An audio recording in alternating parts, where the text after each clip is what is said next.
नमस्कार दोस्तों। आज के वीडियो में हम एफडी करवाने के एक ऐसे तरीके की बात करेंगे जिसके बारे में ज़्यादातर लोगों को आप में से नहीं पता होगा। एफडी करवाने का एक ऐसा भी तरीका है जहां पर आप ओपन एंडेड एफडी करवा सकते हैं, यानी वो एफडी कभी भी किसी फिक्स टाइम पीरियड के लिए नहीं होती। आम जो एफडीज के बारे में आपने सुना है, चाहे आप बैंक में करवा रहे हैं या पोस्ट ऑफिस में करवा रहे हैं, कोई एफडी 400 दिन की है, कोई 1 साल की है, 2 साल की, 3 साल की, 5 साल की, या अलग अलग सेविंग स्कीम्स जैसे कि NSC, PPF, KVP, senior citizen saving scheme, Sukanya Samriddhi account, ऐसी स्कीम्स हैं जो लंबे लॉक इन पीरियड के साथ आती हैं, 5 साल, 10 साल, 15 साल के लॉक इन पीरियड के साथ। लेकिन आज की वीडियो में आप जानेंगे एक ऐसा तरीका, एक ऐसा इन्वेस्टमेंट जो सिक्योर भी है और जिसकी कोई टाइम लिमिट भी नहीं है।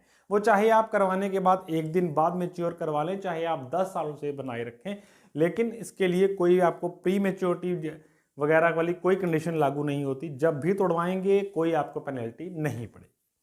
सबसे पहले ये जानना जरूरी है, जब भी हम एफडी करवाते हैं या किसी भी एफडी जैसे इंस्ट्रूमेंट के अंदर पैसा इन्वेस्ट कर दें, यानी कि एनएससी, केवीपी वगैरह कोई भी हो, उसमें पैसा इन्वेस्ट करते हैं तो हमारे 2 टारगेट मेन होते हैं कि ज़्यादा ब्याज दर हमें किस में मिल सकती है, और हम अंदाज़ा लगाते हैं कि आने वाले कितने समय तक हम ये पैसा दे सकते हैं, यानी लॉक इन रख सकते हैं। तभी हम एफडी के समय का चुनाव करते हैं, यानी हमें 1 साल की एफडी करवानी है, 400 दिन की करवानी है, 700 दिन की या 2 साल की, कितने लंबे समय के लिए हम उस पैसे से अलग रह सकते हैं। तो इस उलझन के अंदर कई बार ऐसा हो जाता है कि आपने एफडी 2 साल की करवाई, लेकिन आपको 6 महीने बाद पैसे की ज़रूरत पड़ गई और आपको प्री मैच्योर करवानी पड़ी। और प्री मैच्योरिटी की कंडीशन में एक तो ब्याज दर आपकी कम हो जाती है, ऊपर से कई जो बैंक्स हैं या पोस्ट ऑफिस है प्री मैच्योरिटी की पेनल्टी भी अच्छी खासी चार्ज करते हैं। तो इन सब चीज़ों से बचने के लिए एक म्यूचुअल फंड का प्रोडक्ट है डेट फंड्स। इसकी आगे सब कैटेगरीज हैं जिसे हम वीडियो में आगे एक्सप्लेन करेंगे। Date funds, DEBT, date funds. Date funds क्या है? डेट फंड्स एक सिक्योर इंस्ट्रूमेंट है, एक साधन है म्यूचुअल फंड इंडस्ट्री के अंदर। म्यूचुअल फंड्स में रूटीन में जो हम स्कीम्स में इन्वेस्ट करते हैं, small caps, mid caps, large caps, flexi cap, multi cap, वो सब होते हैं इक्विटी फंड्स। लेकिन हम यहाँ इक्विटी फंड्स की जो हाई रिस्क फंड्स हैं उनकी बात नहीं कर रहे, हम बात कर रहे हैं डेट फंड्स की।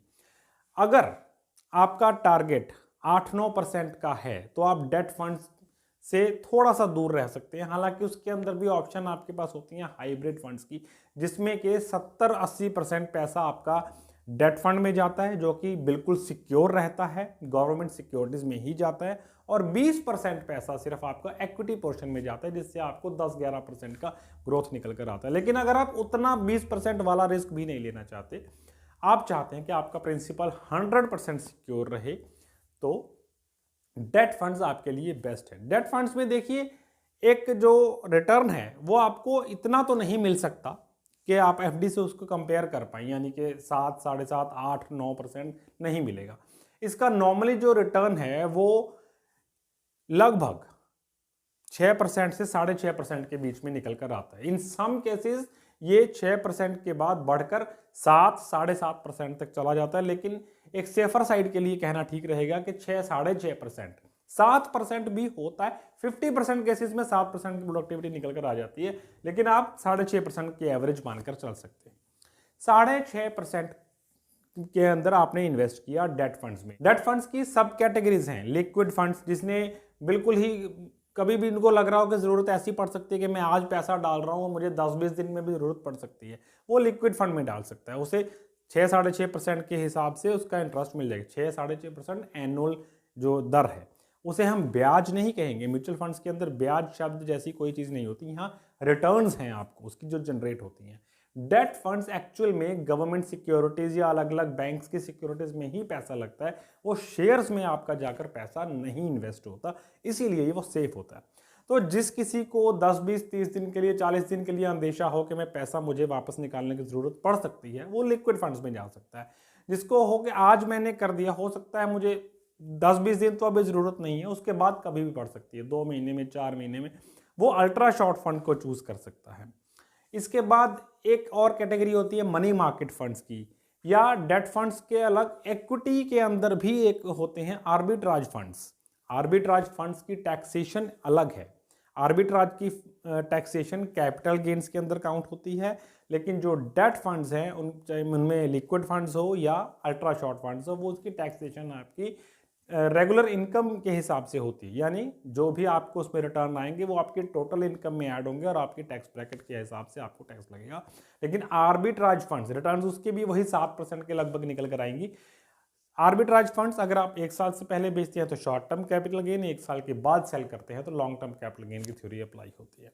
लेकिन ऑन दी होल इस वीडियो का जो कंक्लूजन है वो ये है कि एफडी ठीक है, सीनियर सिटीजन सेविंग स्कीम ठीक है, एनएससी ठीक है, केवीपी ठीक है, सारी स्कीम्स अच्छी हैं अपनी जगह, लेकिन वो तब अच्छी हैं अगर आपको श्योर शॉट पता है कि इतने समय के लिए मैं पैसा अपने से अलग कर सकता हूं, मुझे इस लॉक इन पीरियड से अपने आने वाले समय में कोई दिक्कत होने वाली नहीं। लेकिन अगर आप डबल माइंडेड हैं उस समय सीमा को लेकर कि जितने समय में आपको इस पैसे की जरूरत पड़ने की संभावना है, तो फॉर श्योर आपके लिए डेट फंड्स बेस्ट ऑप्शन है। डेट फंड्स थियोरेटिकली इस रिटर्न की गारंटी नहीं करते, लेकिन आप इसे 99.99% प्रैक्टिकली सेफ मानकर चल सकते हैं कि डेट फंड्स का हो सकता है आपका किसी समय 2-4 दिन के लिए रिटर्न्स आपको 5-4% दिखे, लेकिन नॉर्मली ऐसा नहीं होता। Debt funds are safe funds, तभी उनका नाम डेट फंड्स है, और जो हाई रिस्क फंड्स हैं तभी उनका नाम इक्विटी फंड्स है। तो डेट फंड्स के अंदर आप 1 दिन 2 दिन 4 दिन ऐसा करवाएं, कोई ऑप्शन ऐसी नहीं होती। डेट फंड्स में आपने इन्वेस्ट कर दिया, चाहे आप इन्वेस्ट करने के बाद वेरी नेक्स्ट डे निकाल लो, 2 दिन बाद निकाल लो, 4 दिन बाद निकाल लो, कोई दिक्कत नहीं, कोई परेशानी नहीं है। चाहे आप उसको 10 साल ना निकालिए, वो 10 साल आपको अपने रिटर्न्स देते रहेंगे।